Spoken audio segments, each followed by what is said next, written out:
10 times your flight. So if you want to fly, come over. It's Yeah, there's no risk of them coming here. Like I don't mind, for example, Fnatic just picked up Rain, a Korean player, right? yeah, Fantastic Korean player, and he's gonna move to the US. So I admire that, and that's awesome, because now he's gonna be contributing to the US scene by being here in yeah. some ways, I think the you know. NASL has to do that though. I mean, the NASL has to. You have to bring in as many people as you can, especially considering it's only their first season. So they're going to do the things that will bring in the big players from everywhere, and then Yeah, maybe as it moves on and yeah, they get more yeah. popular, they Again, can I wasn't be. bashing the NASL or any league in particular. Yeah, I just think that there should be leagues that are more focused on different sides of the world. IPL1 had more viewers than NASL, and they only had North American players, but they had a better production quality. yeah, That's all it boils and for. it's an already established company. I mean, IGN. Yeah. So So yeah, I mean, it's NASL definitely pretty a lot of scary. people don't want to hear it. A lot of people don't want to see it. A lot of people say, "Oh, you're a pussy. You don't want to compete with Koreans because they're better." I mean, if Koreans are just gonna go in every tournament, like if you see the NASL finals, I think it's 7 or 6 Koreans or something like that. Six is Um, let me Select shouldn't look. be Korean. Select lives in North America and was ground in North America or whatever, so he should. Squirtle, July, Moon, Zenio. Yeah, I'm pretty sure it's 6 Koreans. I The think there's a point bit. is, it's a little bit discouraging for players. Not even. I'm not even talking about myself. Okay, but it's a little bit discouraging for players, I believe, to just like in general, it's like, okay, I'm gonna enter this league, and I'm not gonna practice that much because I'm probably not gonna win it. Like my chances of winning against July Surge are really slim, or Yeah. something like that. So you think that playing So against people that are famous for being ungodly beasts will dissuade the people who might just be breaking in or might just be getting into the scene from even bothering? exactly. I mean, in Korea, again, they already have like practice houses and stuff like that, and regiments and stuff like that. In order for us in North America to make that viable, I think, to make it worthwhile the pro gamers' time, it's like, okay, let's make a house, but why if we're not gonna win any tournaments anyways? It's like what's the point? Like we're already falling behind. When the game first came out, I thought it was like pretty even, right? I think any European or any North American could compete with any Korean when the game first came out. But the gap has started to really grow, and eventually it's just gonna become Brood War 2, where the only real scene is in Korea. And if that's what people want, then that's fine. I mean, I don't know. I don't think that will happen. I mean, not after the NASL has been done quite well. IGN's based in North America. I don't think we're at a point now where if we don't do something very drastic about it, we'll be going backwards. okay, yeah, I mean, I think that's eventually what it's gonna become. If If it stays the same way, you think we'll end up with just Brood War 2? yeah, I think so. I mean, again, like look at MLG. The top three finishers were 3 of the 4 Korean invites. I don't have anything against Koreans and anything against Koreans that want to like move here and live here and whatever. But yeah, I mean, if you look at the past few tournaments, aside from Huck pulling upsets, but even Huck like has lived in Korea or lives in Korea and practices just like a Korean. Koreans are getting the better of it. Like they have the bigger edge just practice wise. I do want to be the best player that I can be, and I want to be able to compete with anyone. But the scene is just not developed enough. I feel like in North America or in Europe, to Yeah. the point where it's viable for me to make a living just off of tournaments. So instead, I have to do some coaching and shit like that, and which I don't mind. I love coaching, but it's not ideal. If I could just game and be like, yeah, okay, here's my goal. I'll win this tournament. I can definitely be like, I don't know, Noni and in control. Like I can put more hours of work towards that and less hours to say coaching. You know. Do you think there's a game that already has that scene set up that StarCraft could kind of take notes from? I mean, is there a game Um. that's got centralized tournaments and it's got the scene in every country? Maybe Warcraft. I mean, even Sweden is a good example. Warcraft or Like, World of look at how Warcraft? many Warcraft 3. Okay. But maybe even Sweden is a good example. I mean, Sweden has DreamHack. Sweden has a lot of acceptance as far as professional gaming goes. Yeah. They have a long history of just being good at professional games. They have the biggest land in the world. They have a lot of shit going to them. And as a result, I think part of it, we have some of the best foreigners or some of the best players in the world, even being just being from Sweden. It's like being a girl getting into StarCraft 2, right? That was something I wanted to talk to Destiny about yesterday, but it didn't really come up in conversation. I didn't want to drag him into a conversation he didn't want. Yeah. I agree with you. It is here in England. It is similar to being a girl going into the StarCraft scene in America. Is like being a gamer. Period. Here in England, it's a shame. It's not conducive to the whole community developing as a whole when it's just this kind of barrage of stereotype. Yeah, but I think, for example, there are girl leagues and shit like that, and I actually like that.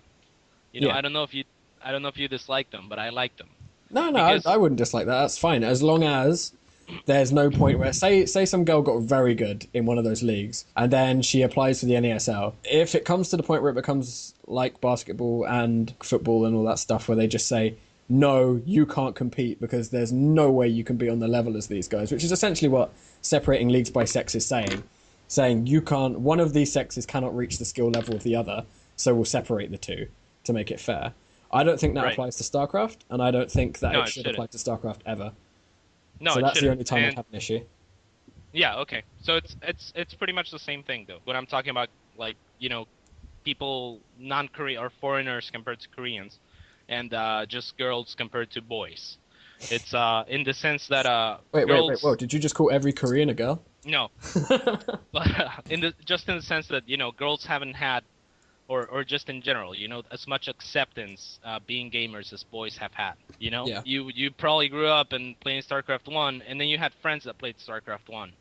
Whereas you're a girl and you're trying to play StarCraft 1, all your friends just want to go shopping. It's a little And bit then tougher. when you try to And then when you get get into StarCraft 1 or whatever, it's, you know, it's like, okay, now I got into it, but I've devoted less time to it. You know, I have had less acceptance growing up playing this than most people have.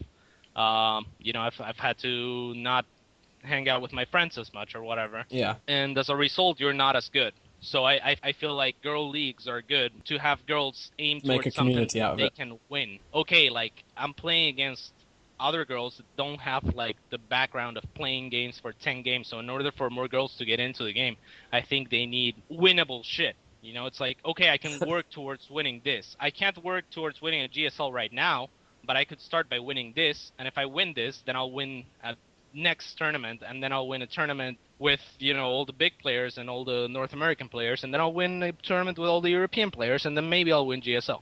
You know, it's and that's why I like the leagues too that Blizzard has, like bronze and gold and shit like that, because it gives you something to work to. You know, Okay. it's like, okay, I'm first in the gold league. Now what? Now you go to platinum. Yeah, and then you hit your brick wall of skill, which is what tends to happen to most people I talk with. Not generally Yeah, that, just then as you have go up, you something hit to your aim brick to wall. again. But then you have something to aim to again. And eventually, if you keep doing that, you'll be in Grandmasters, and you'll be like, okay, now my aim is to win big tournaments, you know? Yeah, so I think it's all a process. And that's how shit should be structured to grow, you know? You can't just... You can't, like... I've said this example before, too, but, like, say, take the U.S. soccer scene, for example, right? Mm-hmm. You can't just fucking... from the start, like they just got into soccer like a bunch of years ago, right? Whereas, you know, you guys in England, for example, have had soccer forever, and you're like ridiculous at soccer, right? So say if the US scene got thrown with fucking, you know, Manchester and Chelsea from the start, they would stand no fucking chance, and no one would want to be a professional soccer player in the US. And no one But would since want to watch it's mostly, what? And no one would Yeah, want to watch no it. one would watch it because they would just get raped every time, right? And it'd be like, okay, what am I practicing for? But then a scene that's been slowly growing up, you know, with local players, it's like you could watch it like the first year, and it's like, oh wow, this guy sucked. But then, you know, That's like, exactly what now happens you with watch football the in World England. Cup. That's exactly what happens is people grow up with the whole scene around them. Depending on where they grow up with their teams and they grow up with their heroes, and then it develops into a natural thing for people to lean towards that sport. So Yeah, exactly. yeah, that's exactly what you'd achieve if you had more local leagues, more small time things. Exactly. Yeah. That's exactly what I mean. And Yeah, no, you I know, 100% agree with your soccer, point. even in soccer, like you have like, you know, like divisions and stuff. Like it's like you don't go pro from the start. You start low, and then you get discovered, and then Yeah. there's your talent to exploit and whatever. Same shit for basketball in the U.S. You know, it's like, okay, you don't start at the NBA. You start with college basketball and shit, and then you're like excel at that. But say you throw this 18-year-old kid with all the big guns, and then He's just gonna get raped, and guess what? He's never gonna play basketball again. You know? Yeah, and no one's going to enjoy watching it. Yeah. So yeah, that's the point I was trying to make, I guess. So considering that it sounded like your ultimate goal is to work your way up and just be as good as you can Yeah. competitively, as opposed to Destiny's goals seem to just be very steady, be very stable, especially financially. So what's your sort of practice regime to get yourself pushed up in the leagues in the way that you said you'd like to progress through them? Well, I've been practicing a lot lately. A lot of ladder, but a lot of team games, like practice games. I practice a lot with Cruncher. I practice a lot with Minigun. Practice some with Raze. Practice a lot of with TriMaster. So yeah, just practicing over and over is the only way to get better. I talk a lot of strategy with Steven. Steven told me he wants to be the best player he can be as well. So it's not like I don't think Yeah. it's Oh no, only no, definitely. I and of just think course, he's focusing more on. I feel like he can't focus on being just a super duper competitive player because he has so much responsibility, which makes him. perhaps. I mean, Sorry, go on. uh, yeah, he has a baby if that's what you mean. But everyone has bills, like. No, no, no. I mean, I mean, I he's an still extreme have to level put of time responsibility. towards coaching. I still have to stream and shit like that. Yeah. So, yeah. I mean, I can't devote 100% of the time to gaming because if I want to be a pro gamer, I can't do that because I need to eat as well. Yeah, I just thought Destiny. He's an extreme example of exactly what you just said. The same system, but a little bit more extreme. So how did you meet Destiny then? Was it just through Root? Yeah, I recruited him for Root because he had a lot of potential, I thought, and then I was disappointed. And I just, I knew that was coming. no, he's a great player, and yeah, I saw him playing a bunch, and his mechanics always seemed really good, and his thought process behind stuff that seemed really good, Yeah. and his decision making seemed really good, but he was missing a lot of the basics, I thought. So I don't know. I brought him in Root. I helped him a little bit. I like to think, and yeah, he's become a fantastic player, I think. In your practice regime, do you have a specific matchup that you just consistently hate or fail at, and why do you think that is? Well, CVZ is my worst or my least favorite matchup, just because there's a lot of toss-ups and shit like that. I think I can beat anyone though, and I think I can lose to anyone too. That's what bothers me. What bothers you is you can lose to him. It's a bit of a coin flip then, or just because of your skill level? Oh, sometimes, yeah.